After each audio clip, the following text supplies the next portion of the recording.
LibriVox.org. Alice's Adventures in Wonderland by Lewis Carroll. Chapter 1. Down the Rabbit Hole. Alice was beginning to get very tired of sitting by her sister on the bank and of having nothing to do. Once or twice she peeped into the book her sister was reading, but it had no pictures or conversations in it. And what's the use of a book, thought Alice, without pictures or conversation?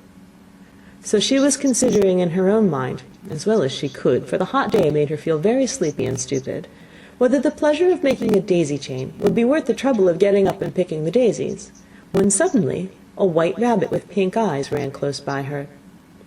There was nothing so very remarkable in that, nor did Alice think it so very much out of the way to hear the rabbit say to itself, oh dear, I shall be late."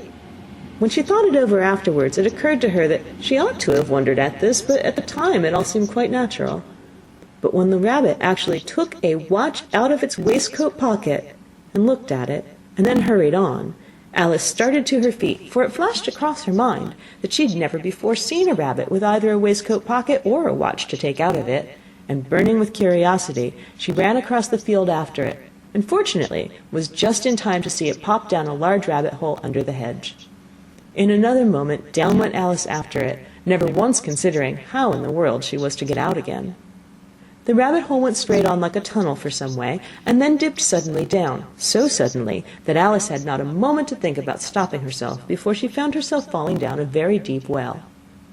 Either the well was very deep, or she fell very slowly, for she had plenty of time as she went down to look about her and to wonder what was going to happen next. First she tried to look down and make out what she was coming to, but it was too dark to see anything. Then she looked at the sides of the well, and noticed that they were filled with cupboards and bookshelves. Here and there she saw maps and pictures hung upon pegs.